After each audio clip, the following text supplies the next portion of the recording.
Okay. Vik, thank you so much for joining us today. For the audience that is logging in, my name is Justin Wheeler. I'm the founder and CEO here at Funraise, a technology platform helping nonprofits modernize their fundraising. But today, I'm very excited to introduce our guest, who is the co-founder of Charity Water and founder of the branded startup. Vik, would you mind introducing yourself and telling us a little bit about your background, your story, and what you're up to today? Yes. Hi. Hey, everyone. It's great to be here. So let's see, how far back should I go? I'll start a little bit before Charity Water. I have a background in marketing and design, and I wanted to come out of college and work in the marketing advertising industry in New York City. Did that for a couple of years, learned a lot, realized I don't want to sell things that are going to make big companies richer and aren't really meaningful. And right when I was looking for a change to leave the kind of cutthroat advertising industry in New York City, I met Scott, who was this kind of young hotshot ex-nightclub promoter turned humanitarian. And he told me, hey, I'm starting this thing called Charity Water. Did you know that there are almost 1 billion people back then who don't have access to clean and safe drinking water? And I was like, what? People really don't have access to, I was so naive. I was 23. And so together our first office was his living room and his dining room table. And we started building Charity Water around this dining room table in his apartment for the first 6 months. So I was kind of working my day job in this unhappy advertising career, and coming home and then running straight to Scott's apartment at 6 p.m., working until midnight, building this organization as a volunteer. And so I kind of started as a designer at Charity Water, then started to hire a small team underneath me. During this time, Scott and I fell in love, got married, and I became the creative director at Charity Water, running the entire storytelling, marketing, design team for 9.5 years, and sort of got to see this insane rocket ship growth from living room to a 100-person team in a huge office, and working in 24 countries around the world. So Charity Water, for anyone who's not familiar, brings clean and safe drinking water to people around the world. And our mission is to bring clean water to people. Our vision really is to reinvent charity for our generation. So very much like Funraise, trying to modernize fundraising, we're trying to really modernize charity. And I love that concept, and I think you guys have done an exceptional job at really changing the face of charity on so many different levels, whether that's around donor transparency, the way a nonprofit deserves to be marketed, to the audience, and the way you guys just compete, not against, I hate saying against nonprofits, but more so like putting your dollars into Charity Water versus buying some consumer brand. So I love what you guys are doing on that front.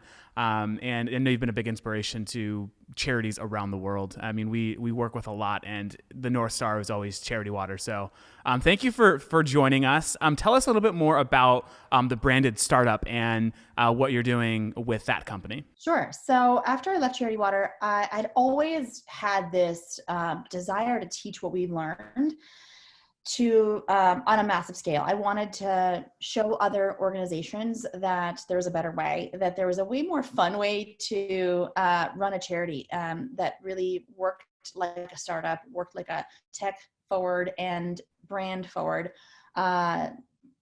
company. And so the branded startup was just my idea for coaching, for a platform to coach small startup nonprofits, and really try and grab them in the very beginning when they're just trying to figure out, how do we get our name out there? How do we build a donor base?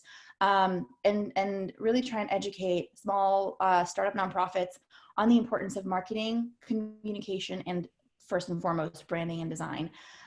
So I've been coaching one-on-one up until now, but starting to think about what does it look like to have a kind of one-to-many approach to teaching the things that I've learned, the things that I believe make a great marketing and communication and branding strategy for nonprofits. So that's what I do at the Branded Startup. Right now, it's just me. But I'm really excited about the future. Yeah. That's awesome. Thanks for sharing. For everyone that is here listening, there is a Q&A tab here on Zoom that you can start writing your questions in. So we'll start addressing some of those questions in a few minutes. So if you have any questions for Vik, please drop that into the Q&A tab, and we'll start with the most upvoted questions and kind of go from there. But before we do that, I'd like to dive back into a few more questions that I am dying to ask you about. So back to kind of, you mentioned that, you ran creative for Charity Water, and anyone looking at like Charity Water knows that, it's just, there's just a lot of brilliance wrapped around the way Charity Water presents itself.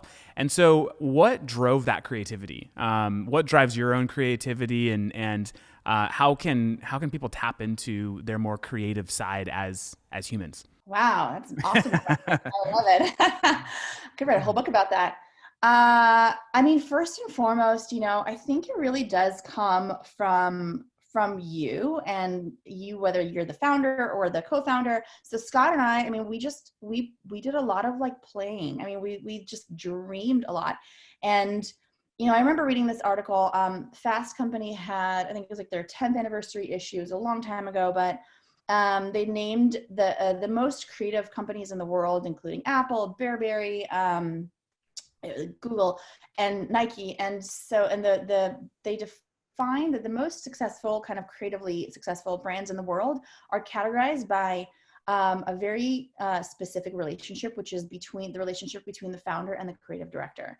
And in some companies that title might be called like CMO, some companies might call them, brand director. So, but the kind of person in charge of creative. So that, I believe, truly drove our success, is the relationship between myself and Scott, where he was the big picture visionary, thinking 10 years ahead, but he didn't love being in the weeds and executing his ideas, in a flawless way. Like, he just wanted to have the big idea and then have it be executed by someone else. I love executing in a really excellent way. I can think in an innovative way to an extent, but not as big as he thinks.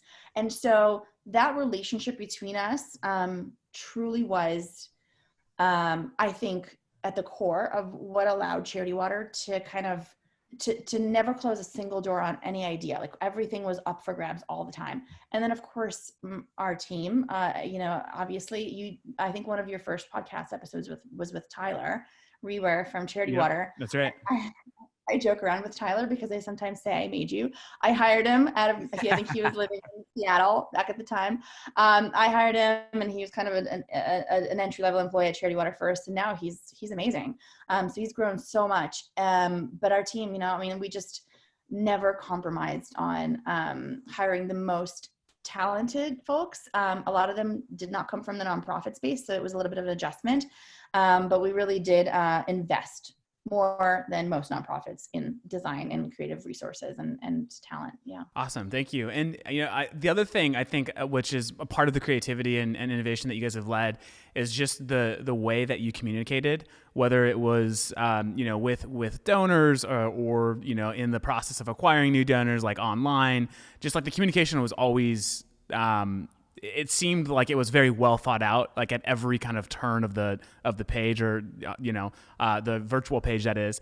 And so how do you like connect like a strong communication strategy with the overall like impact of an organization, if that makes sense? Like how do those two things like interact with each other, and how did you guys think about it at Charity Water? Yeah. Thank you for saying that. Of course, anything from the inside looks a lot messier. So we stressed out about a lot of things, and there's still every day, still things we wish we could be doing better. But communication, there's so many different sides of it, right? But I think you start, and so a while back, I was part of Don Miller's intro kind of thing when he was just starting to try out this idea of the hero's journey, right, for a brand. How do you think about your customer in that sense? So it's called Story Brand. He has a whole workshop. He wrote a book called Story Brand. And that really helped us a lot. So after, he kind of blew my mind in the sense of like, we've always done it, but he was the first person to put words to it and systematize it. But essentially, right, you take, instead of talking about yourself as the company, the brand, which is the mistake a lot of companies and brands and nonprofits make, they say, we're the hero. Look at us. Look at all the things we've done. We've helped so many people get clean water. This is our 100%. So they're talking a lot about themselves. And when after taking Don's, going through his workshop and reading his book, we realized we need to start talking to our donors as if they're the hero, and we're just the guide to help them achieve whatever it is that they're hoping to achieve when they come to Charity Water. And so then we started to see ourselves through the donor's eyes a lot more and understand, okay, people aren't coming necessarily only to give us money. They're coming to be part of a community that is vibrant, that is positive, that is maybe a little bit cool and possibly even trendy or whatever. So when we started to think about, okay, what are all of these other things people want on top of just making a donation and feeling good about themselves? They want all of these, more complex, they want to experience a lot of these more complex emotions. So when you start to think that way, your communication becomes a lot more sophisticated, I think. Yeah, no, that makes total sense. So I spent 5 years at Invisible Children, and one of the exercises we would go through often is, and one of the things we talked about quite a bit is, how do we make charity cool to high school students, right? Because if we can make it cool to a high school student, then we can get anybody to care about what's happening around the world. And I think, we did that quite effectively. And what I remember in that process was just the amount of time it took to actually walk through and create that level of strategy as it related to, the words that we use in our brand, how we communicated about the issue, to ensure that it connected with the proper age demographic, right? So thank you for that. I want to ask you about, so you, through the brand startup, created the nonprofit survival guide.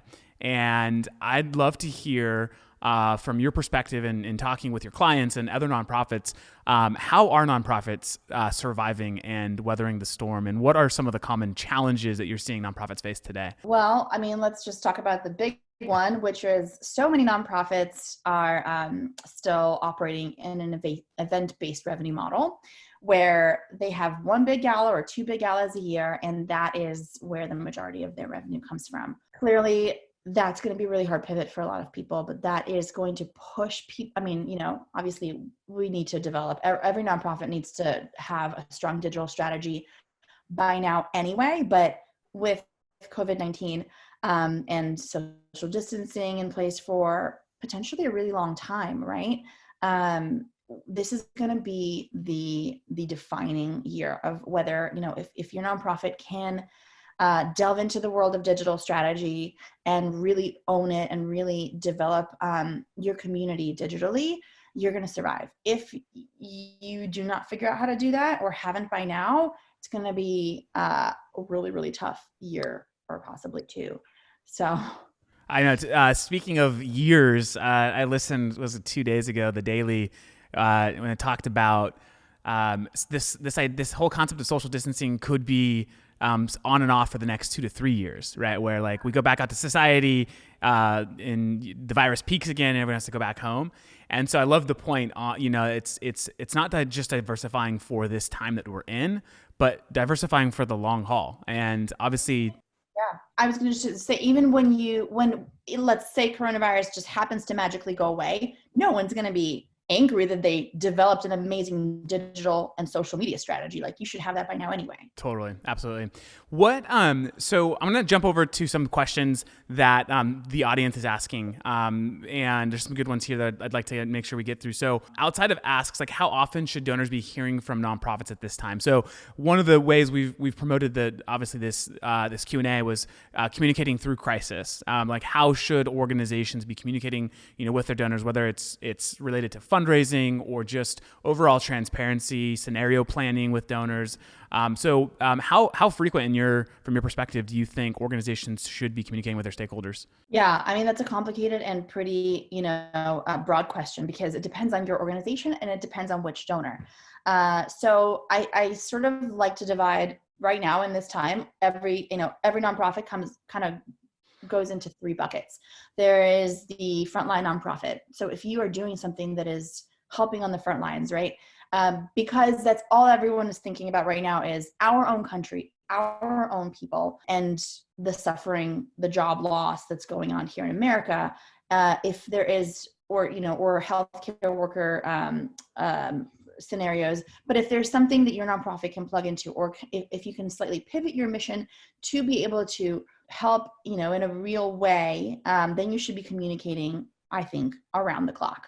I don't think you should put a limit on your communication. So I'm on the board of New Story, which is an organization building, for those who are not familiar, pioneering solutions to global homelessness. And New Story was previously only focused on working in developing countries. And 2 weeks ago, Brett calls me and he's like, what do you think about this idea? So many people are about to lose their homes in America.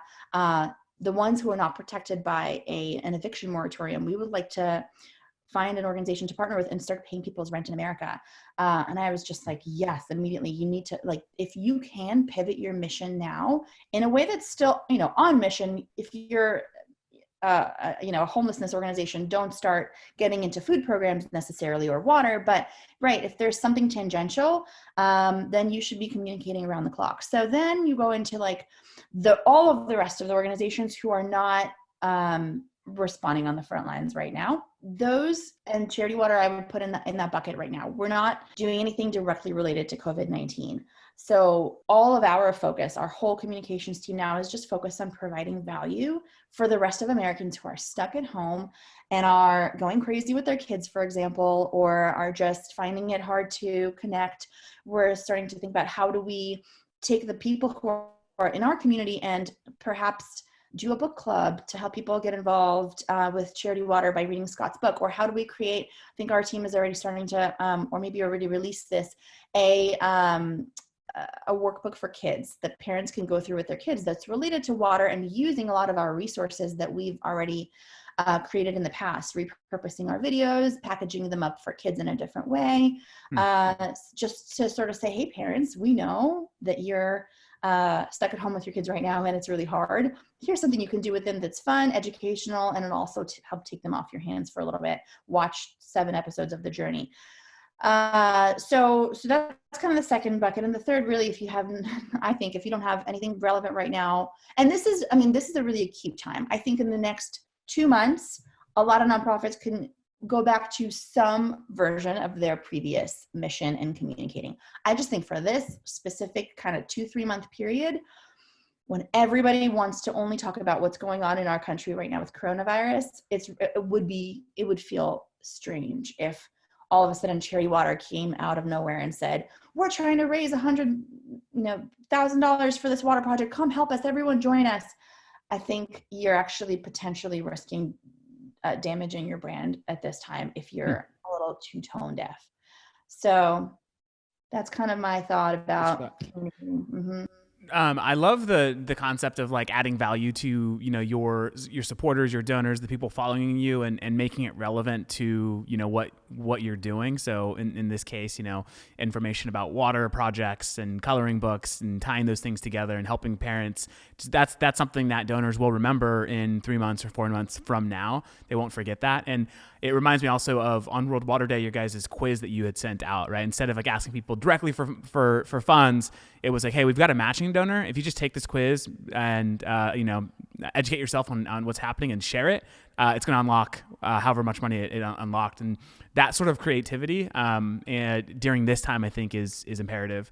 And it adds so much confidence to your donor base as you continue to build that trust with them. And actually, just to jump in here on, it was funny because that quiz we had planned to do that before coronavirus happened.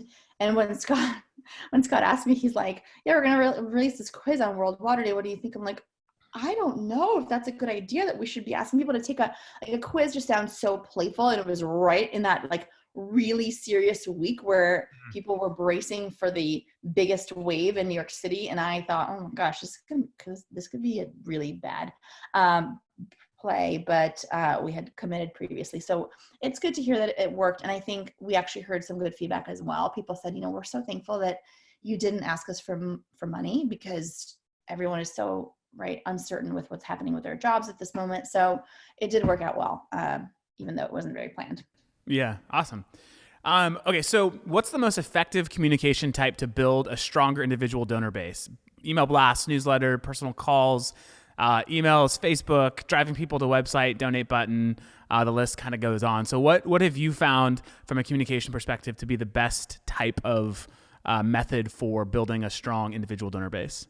All of those things are great. If I had to pick one, I'll just use the example of our monthly giving program this spring. And I would say for us, it was a combination of a really strong piece of content and Facebook advertising. So I know that's really technical. A lot of things went into that. And, it took us 10 years to work up to feeling like it was the right moment to launch a monthly giving program, but it has been incredibly successful. You were at Invisible Children. So we worked with Jason Russell on the spring video. It took us 6 months to create. It was such a big, arduous process, but we had known for perhaps 5-6 years that we wanted to create a history of charity water piece that was longer. And when Coney 2012 happened, that was our, sign to us that the long video formats can work, that these types of pieces of content can really be successful if done well. So we definitely wanted Jason to be our guy to work on that with us. And we had a very singular purpose for creating the video, which was the whole video was going to build up to an ask at the end to join the spring, which is our monthly giving community. And, when people, even my clients ask me, how do we start a really successful or just a stable monthly giving program? I say, I think that you've got to have this inspiring ask that is really pointed. Like you have to ask in a really direct way. So that's what that video did. And then we tried just out of curiosity to put it to buy some Facebook advertising for it. And we had never previously paid for advertising in the history of charity water. And it just took off. It was so successful. And then we just continued to invest more and more dollars into Facebook ads because we were getting, I think, like 5 or 10 or 6 times more of a click-through rate on that video as a Facebook ad than the average across all of Facebook. So that's why we thought it was such a great investment. And it was the ads were pointing to the video, right? So like the ad wasn't like become a monthly donor. It was, hey, watch this. Yeah, the ad was right. So like you were watching this video, and then like at the end, the video asks you to sign up to join like the to become a monthly donor. And that's what I like about that approach is you're providing like value in the content you're giving someone when they clicked on that ad. It's like a high quality video, super interesting, entertaining, heartbreaking, and wrenching, and you're educated. It's like something that like makes you feel like a better person for watching. And then at the end is when the ask comes in. And so it's, a lot of people I think make the mistake of just like driving people directly to a donation page and ask them to give, become a monthly giver. What you guys did was we're going to drive you to content that's then going to convert you to become a monthly giver, which is very different. Yeah. And I think that's a compressed version of what I believe any small business or startup has to do in the beginning to build up your donor base or even your email list or any kind of a community. You can't just say, hey, buy my product and expect a lot of people to do that. You've got to first lead with valuable content and give that away for free for quite some time. In the beginning of Charity Water, we put a lot of time and energy into thinking about how do we get people to sign up on our email list. And that was the only action we would want you to take. So I remember creating a lot of landing pages and different campaigns where the only goal was to capture emails, not to ask people for a donation. And we kind of balance that out, of course. And so then when we have your email, then we get to educate you a little bit more and take you through a little bit of an email sequence that introduces you in creative, unexpected, interesting ways to what we do, not just boring ways, right? And then, so we kind of always intuitively knew we had to take people through this little process before we could ask them for a donation. It was, it's so important, I think. I think there's so many nonprofits that think, well, I've got a donate button on my homepage and I'm showing some pictures of, kids who are in need or whatever it is, or dogs. And I don't know why people just aren't donating. If you're not providing value, we provide value through our events.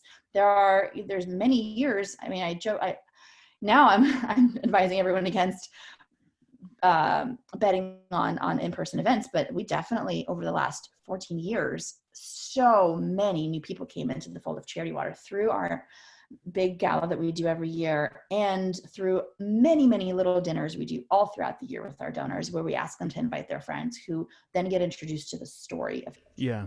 I think though the difference, like with your guys' events, I've been to some of them, is the events, they're not treating the individual or the donor. It's not the ending point, right? Where it's like the big ask. Of course, there's an ask. It's more kind of like the starting point of a donor journey with Charity Water, where it's like I wasn't drug out here just to give, right? Like I'm getting so much more from this experience, and so I think that's like the big difference between like what I call like garage sale style events, where it's just a bunch of random shit being sold on a table to raise funds, right? And sometimes it works for some people, but I think over time it diminishes and doesn't add. It's not giving donors that experience, like, oh yeah, I want to go back to that next year.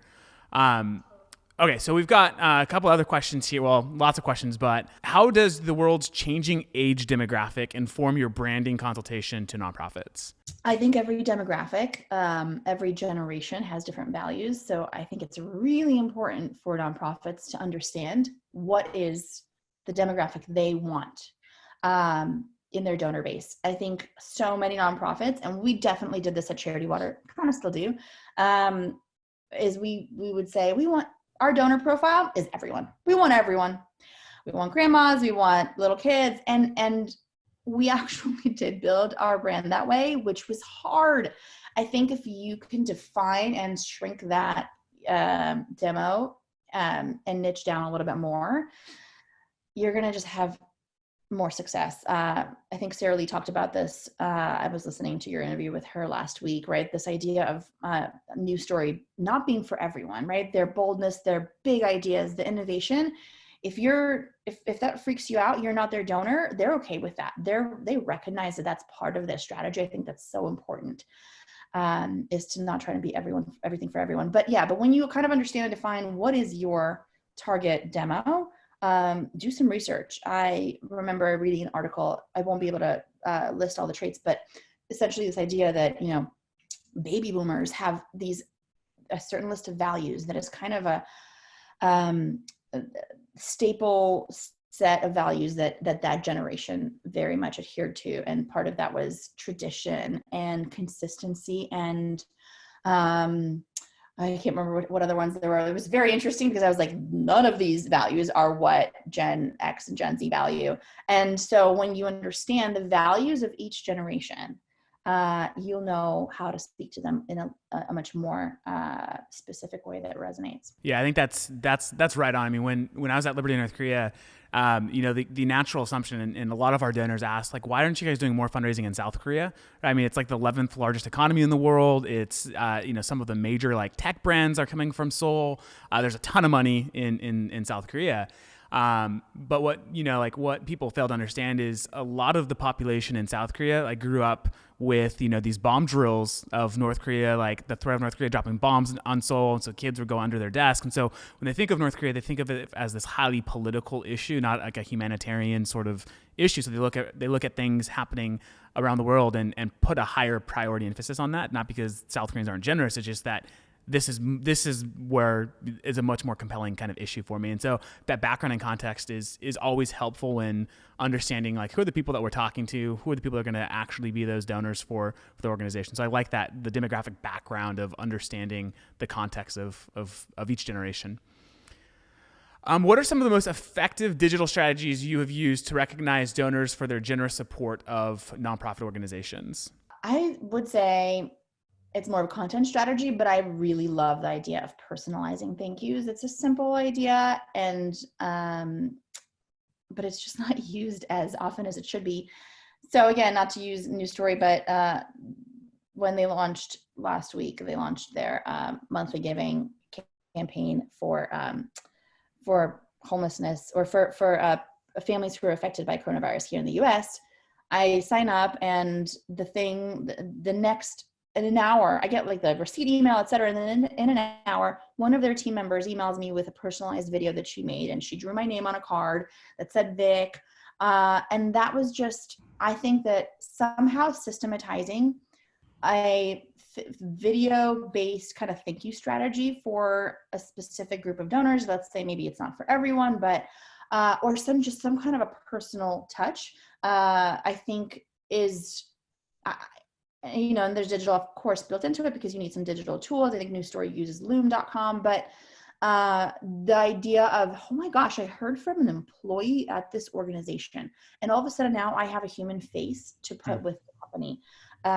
Because I think that's the biggest hurdle usually is, donors want to give, they want to be generous, but they sit around thinking, well, I don't really know that I should trust this organization. Their cause seems great, but there's so many other ones, and I just don't know.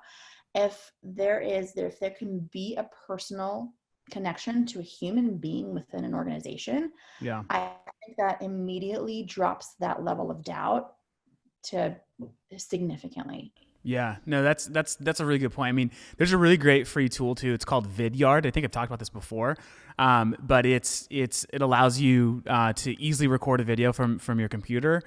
Very low production is necessary, and it puts it up online for you. Like, you don't have to upload it or anything. That it's just this really great kind of self-service tool. And I could see nonprofits using something like that to just send these very individualized and personalized, thank yous to their donors, or even just like a message of, during this time of chaos, like we're thinking of you, and we hope you and your family are well. Like, that goes a long way. And video content, I think, is, just all that much more effective as well. So I'll just add real quick. So, I don't treat this like an afterthought, because that's the risk here is like, okay, I guess I have to do these thank you videos. This is so much work. It's additional work on top of everything else I have to do, because that's not going to work. I remember at Charity Water, one of our anniversary campaigns, this is a long time ago, but the entire campaign was not asking for any money. We shut down our office for 3 days, and all of us found and picked one fundraiser that one person who fundraised for Charity Water to thank. And it was not based on how much they raised or how little. It was totally random. And we got a whole entire bunch of costumes and props. And we made for 3 days straight, morning, noon, and night, every single employee at Charity Water.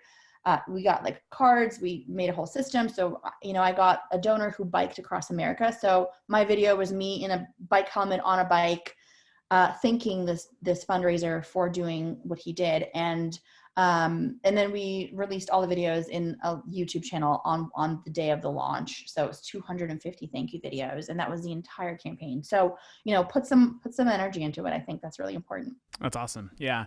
I also like, I like how, it was randomized. That's really cool, because it just shows again, like the brand of like thoughtfulness and gratitude that Charity Water has for everyone that's supportive. And that goes a long way. Donors see that and appreciate that, regardless of the amount that they're giving. Sorry, last thing I was going to say is just the ones who didn't get a video, because we only did 250. I think that's another like big thing is, well, I can't do this for everyone. You don't have to do for, that's super like famous charity quote, do for one what you wish you could do for many. I mean, it's the same thing. The donors who didn't get it, they were like, this is still so freaking awesome. So that's my last thought. Yeah, no, thank you. So any advice on ways to communicate for Giving Tuesday now that's happening on May 5th? Do you have any thoughts around, should charities participate in this? If so, how should they communicate around kind of their efforts and initiatives? Again, I really do think right now is the time to be a helper brand, or a brand that sort of generously maybe highlights other organizations that are on the front lines.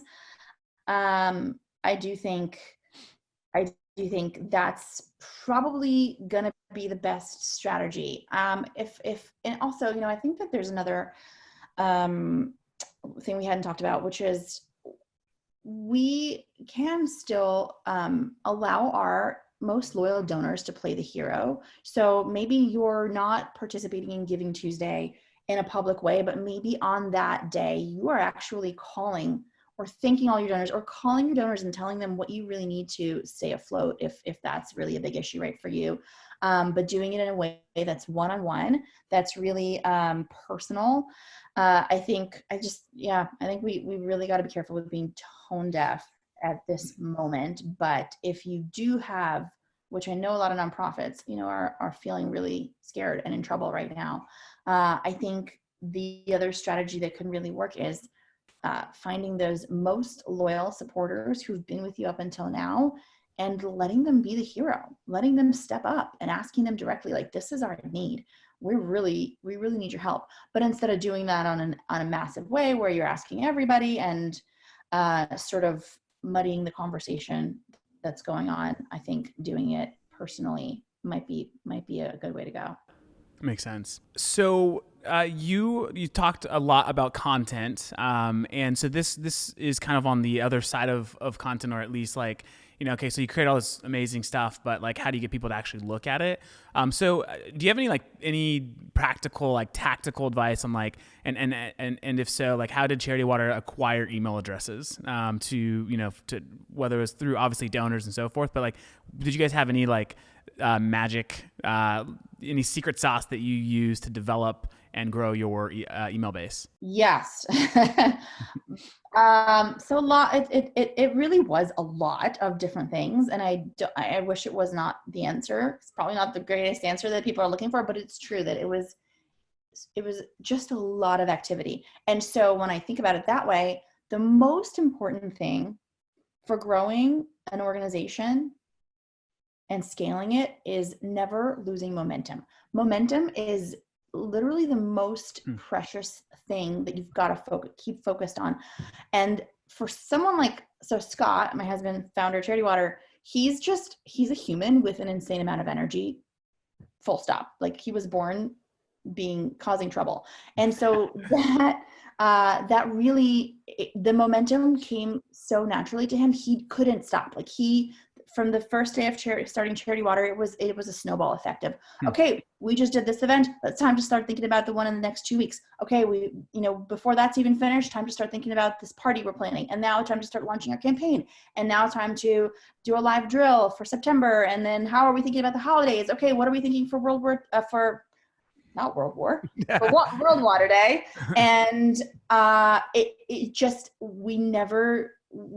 just didn't ever, we were really conscious to keep that momentum going. And every time, so, to answer your question, every time you are doing new, interesting, exciting things that have a bold idea behind them, you're literally like a big snowplow, just like trying to capture as many emails as you can, because email is still kind of where it's at.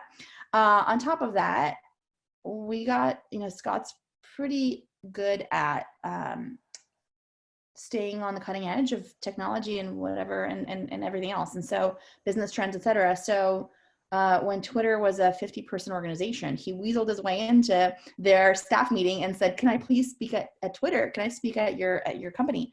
Same at Instagram. And once he did, when Twitter was putting out the recommended feature, right, when you would sign up for a Twitter account, they would suggest people to follow. And so they were like, yeah, we should probably put a charity in there. Oh, who just recently spoke at our headquarters? Scott Harrison. Let's put Charity Water in there. And so there were a couple of those big breaks in there like that.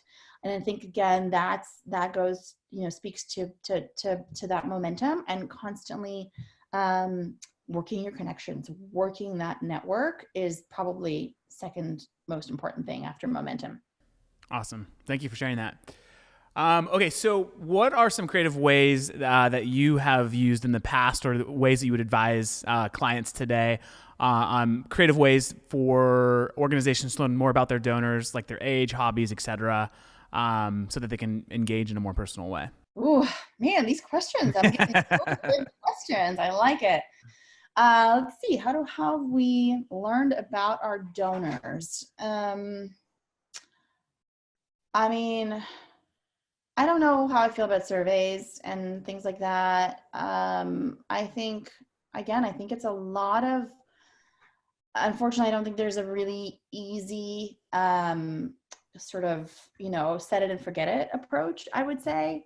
I do think for testing, A/B testing stuff is really great. It's a great way to, because I don't think you can just ask people a bunch of questions and ask them to take a survey and have a good response, and B, really get a lot of, you'll get some data from that. But I do think when you have an idea that you bring to the world, that you bring to your donors, and you ask, and maybe you set up some maybe testing inside of your digital, funnel or whatever, your flow, you're going to start to understand what people, how they respond to your ideas, which will give you, I think, better data than just kind of generally speaking, polling everyone. I do think, gosh, for us, really, Instagram DMs, Instagram stories, putting up little quizzes and polls and things like that, just engaging on your socials is a really great way, right? So we have Cubby Graham, who is our dedicated social media manager. He's fantastic. He's amazing. And he's responded to, he responds to every comment and every DM for now 7 years that he's been at Charity Water. And he does that now on Twitter. I am not usually on Twitter very often, but I'm sure he is doing that on Twitter and Facebook and LinkedIn. And you just got to be really active there. Yeah. There's, I also think that, and this isn't right for every organization, but creating like donor personas, right? Where like you may not be able to know, kind of like the interests and hobbies of every single one of your donors, especially if you're talking about tens of thousands of donors. So understanding, the way that they interact with like your content and the things that you're putting out there. So maybe you have like your social media donors, you have, your donors that appreciate the events, and try to create some personas so you have better segmented communication. Also, there's, a lot of tools out there to be able to, whether it's, we do this here at Funraise, is through kind of our payment flow. We can mine data about, we can pull your LinkedIn information and look at, okay, this person's employed at this company, has this title, and so forth. So those are also ways to like scale sort of like data about your donors in a way that could be meaningful for your overall fundraising strategy. I would say, I'd just go back again to say, I think the core of that question, whoever asked it, really is, how do I make sure that what I'm putting out is really resonating, right? That's why you'd want to get to know who your supporters are, not just for the fun of it, but to know that when you're working hard on a new thing you're releasing, campaign, piece of content, etc., that it's going to be, that people are going to respond in the most effective way. And I just think that's kind of where, you're just not going to get those answers. Knowing stuff about your people and knowing how they're going to respond to what you produce and put out in the world are two very different things. And no amount of knowing a lot of data about your people is going to tell you how they're necessarily going to respond. So I do think for us at Charity Water, we're huge fans of small sprints in our, with our developers and our engineers. And so when we're building a piece of software or product, we're always going to be building the minimum viable product first, the MVP, and then rolling that out quickly, testing that, iterating, seeing whether it's a flop or being, or being engaged with very, very highly, and going from there. So iteration is important. I think that's where you're going to get a lot of your answers. Yeah. Testing the market and rolling with, where traction is happening. I have a hard question for you. I hope you're ready for this one. I have some thoughts on it too, so I'm sure I'll jump in. But what's your advice for communications during COVID for environmental organizations fighting climate crisis? Oh my gosh. I might let you take a stab at this one, Justin. Okay, so I've actually talked about this quite a bit, and not just environmental, but really, so I would add a fourth bucket, and that fourth bucket would be organizations who are on the front lines of like life-saving work, right? So it's not COVID related, but organizations, like if they stopped their work, if they stopped their efforts, people's lives would hang in the balance. And so I think there's a lot of organizations that fall into that. I think the climate crisis is definitely one. It has this long tail effect on society.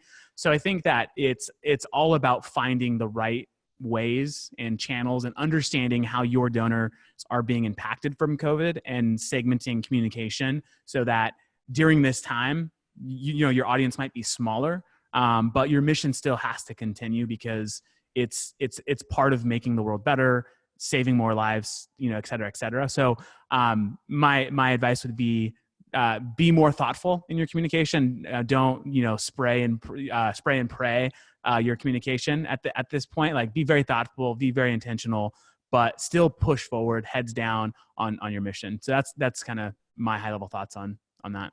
I think that's right. I mean, to be truly frank and honest, I'm not. I think humanitarian organizations, which is my specialty, it's a very different kind of donor mindset than other pockets of nonprofits, and environmentalism being one of them, or something very political. So I'm really comfortable talking about humanitarian nonprofits. Harder for me to kind of really feel confident talking about anything else. But I think you're right that I think there's like everyone can tie in their mission to what's going on right now. Why? Because COVID-19 affected every single thing about our lives. Full stop. Everything. It affected oil production. It affected the environment. It affected our children and education and hunger and homelessness and water and literally animals. It affected everything. So there's got to be a way to sort of tie it in so that it feels relevant to what's going on. But you're right. Continue to show up for your community. Totally. Okay. So less challenging of a question. So obviously Charity Water is known kind of for its digital, its digital kind of facing, approach to whether it's fundraising, communications, and so forth. Has that been the most effective channel for the organization and as what has helped it grow? Or are there things behind the scenes happening? Are you guys doing direct mail? Are you writing a bunch of grants to foundations? Basically, like, what's happening behind the scenes that's also enabling the growth at Charity Water? Yeah.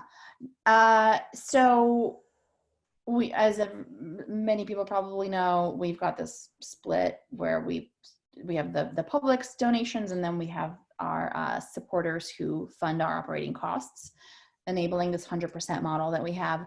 And the public donations are mostly coming in, due to our efforts in the digital space, everything you see.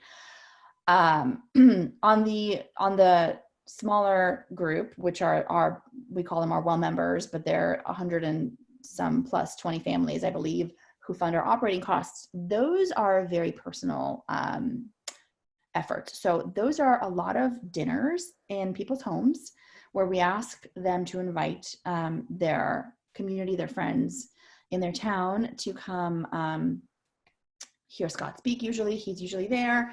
And that's how we're growing that side of the, and even people who come and may not want to join this group, they're still now in the fold of Charity Water. So we're big fans of in-person events that are smaller now. Our Charity Ball is the only big event we do a year. We're obviously not doing it this year. And what else? I mean, so you guys decided to cancel Charity Ball that's happening. Typically it's in the fall for you guys, I believe. And you just decided that we're not going to do it. Because there was actually several events on should we cancel our fall events? Like, what are your thoughts on that? So I'd love to hear more about that as well. Yeah, I think it's going to be really tough to have an event and get turned out, honestly, even if the stay-at-home restrictions are not required by our governments. I am not sure people are going to want to be in a large crowd. 100%, yeah. I mean, Facebook just announced that they're suspending all meetings or gatherings of 50 or more people until June 2021. Right. So, I mean, it's a more than a year away, more than 50 people. So I totally agree. I think that, and you said this in the beginning, now is the time to start divesting from events, at least for the, foreseeable future, and really put that energy and effort and investment into channels that make you less reliant on event revenue. Because there's just so much unknown. Yeah. And I'll just, again, say that the most surprising thing that's worked for Charity Water and that's driven our majority of our growth in the last 2 years has been Facebook ads with this video. I mean, it sounds, again, pretty simple, but creating great content and then putting that out into the world and getting as many eyeballs on it as possible is just been what's worked for us. And what I mean, let me just clarify, like great content is not well shot video that's got smooth transitions and beautiful. It's an amazing story that immediately grips you, the viewer, and is personal to you. So when Scott sits down in that chair in the first 20 seconds of the spring video, and he's sort of joking, and then he gets into his, when I was a child, this is where I grew up, like that personal story is why this thing works. Not, oh, I wanted to save the world and give everyone clean water. That's not going to pull someone in. So really understanding what compelling content is and what it's made of is important. And I think story, always. Human brain responds to story better than anything else. So that's great. Yeah. I mean, that 100% agree with. And, I see often that nonprofits don't prioritize storytelling. And I haven't really like dug into like the size, at what size do they start and investing in this, but as an advisor and coach to nonprofits and startup nonprofits, like how are you advising them to think about their own storytelling and how much to invest in that part of the organization? Yeah, I mean, I think it's everything. I really do. But I also want to make the distinction that there's good storytelling and mediocre storytelling. So just saying, get really good at storytelling is not enough. I think when I read the New York Times or listen to the Daily, right? Or read Hoffman's podcast, for example. Yep. The storytelling, the detail, they just know, because you're so skilled at it, they know what's going to get you to your ears to perk up and say, ooh, I want to hear more. This is so juicy and interesting. Yeah. So that's the kind of storytelling I'm talking about. Yeah, I was actually just listening on my drive this morning. I was listening to Masters of Scale, and they have this whole kind of several episodes around how are tech executives responding to COVID. So they interviewed Airbnb CEO. And I literally was crying in my car because the way the story was being told was so impactful, so beautiful.